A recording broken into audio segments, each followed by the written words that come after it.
Hi అండి అందరికీ. ఇగో ఈరోజు వీడియోలో ఏంటంటే బగారా రైస్ లాగానే టమాటా రైస్ చేస్తున్నా. దానికోసం అని చెప్పి ఒక 4-5 టమాటాలు తీసుకున్నా, ఒక ఉల్లిగడ్డ తీసుకున్నా, మంచిగా కడుక్కున్న తర్వాత చిన్నగా కట్ చేసుకుంటున్నా. అన్నీ ఒకేసారి కట్ చేసుకొని పక్కన పెట్టుకోవాలి. ఈ టమాటాలు కట్ చేసుకోకుండా మిక్సీలో వేసుకొని పేస్ట్ లాగా కూడా చేసుకోవచ్చు టమాటా రైస్. దానికోసం అయితే ఇక గ్యాస్ స్టవ్ వెలిగించుకొని ఒక సట్టి పెట్టుకున్నా. దాంట్లో ఒక స్పూన్ నెయ్యి వేసుకొని కొంచెం నూనె పోసుకుంటున్నా. అచ్చం నెయ్యి వేస్తే ఏమవుతుందంటే ఎండాకాలం కదా, బాగా దాహం అవుతుందని చెప్పి నేనైతే కొంచెం నూనె వేస్తున్నా, మొత్తం నెయ్యితో కాకుండా. కొంచెం నూనె ఆ నెయ్యి వేడైన తర్వాత బగారా సామాన్ వేసుకున్నా.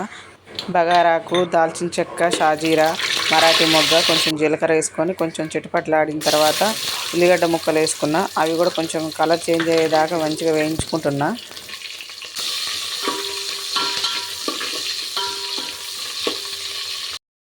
అవన్నీ మంచిగా వేగినాక కట్ చేసుకొని పక్కన పెట్టుకున్న టమాటా ముక్కలు ఉన్నాయి కదా, అవి కూడా వేసుకొని మళ్ళీ ఒకసారి మంచిగా కలుపుకోవాలి. ఇక టమాటా ముక్కలు కూడా మంచిగా అటు ఇటు కలుపుకొని అవి కూడా కొంచెం మగ్గేదాకా ఉంచుకోవాలి. కొన్ని ఉంటే పచ్చిమిర్చి కానీ ఎండుమిర్చి కానీ వేసుకోవచ్చు, తాలింపులోనే వేసుకోవాలి. నేనైతే మర్చిపోయాను, అందుకని ఇప్పుడు వేస్తున్నా. ఆ ఎండుమిర్చి కూడా వేసుకున్న తర్వాత గ్యాస్ స్టవ్ సిమ్లోనే పెట్టుకోవాలి. మంచిగా వేయించుకుంటూ ఉండాలి. మంచిగా మగ్గితేనే టేస్ట్ ఉంటుంది అన్నట్టు. అందుకోసం అని చెప్పి మంచిగా కలుపుకున్నా. ఒక 5 నిమిషాలు మూత పెట్టి మంచిగా మగ్గనివ్వాలి. టమాటా రైస్ చేయడానికి టమాటాలు మంచిగా పండితేనే టేస్ట్ ఉంటాయి. నాకైతే మంచిగా పండినవి దొరకలేదు, కొంచెం పచ్చిగా ఉన్నాయి. అందుకే అవి పచ్చగా కనిపిస్తున్నాయి. టమాటాలు అయితే మంచిగా మగ్గినాయి. తర్వాత ఒక చెంచాడు అల్లం వెల్లుల్లి పేస్ట్ వేసుకున్నా. అది పచ్చివాసన పోయేలాగా మంచిగా అటు ఇటు కలుపుకుంటున్నా, టమాటా ముక్కలు కూడా మంచిగా పట్టేలాగా.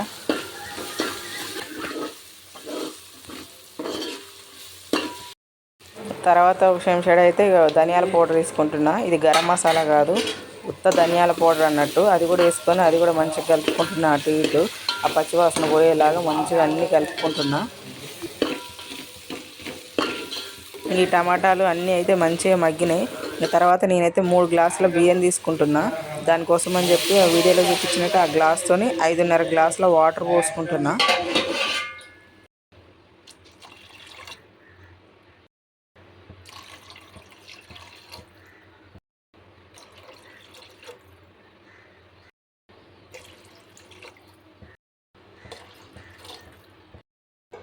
వాటర్ పోసుకున్న తర్వాత ఇక అన్నీ మళ్ళీ ఒకసారి కలుపుకున్న తర్వాత గ్యాస్ అయితే ఫుల్గా పెట్టుకోవాలి మంట.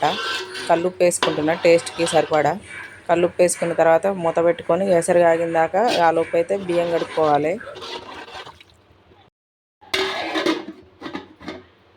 ఇంతకుముందు చెప్పినట్టు 3 గ్లాసుల బియ్యం పోసుకొని అవి మంచిగా శుభ్రంగా కడుక్కుంటున్నా.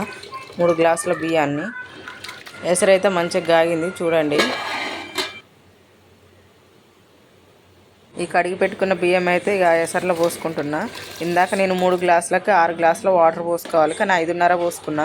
ఎందుకంటే ఇప్పుడు కడిగిన బియ్యంలో వాటర్ ఉన్నాయి కదా, అవైతే 1/2 గ్లాసు మంది దాంట్లో పోతాయని ఒక 1/2 గ్లాస్ తగ్గించుకున్నా ఇందాక ఎసరు పోసేటప్పుడు. ఇక బియ్యం ఎసరులు వేసుకున్న తర్వాత గ్యాస్ మంటకు ఫుల్గా పెట్టుకున్న ఒక 5-6 నిమిషాల తర్వాత ఈ అన్నం అయితే ఇక దాదాపు ఉడికినట్టే.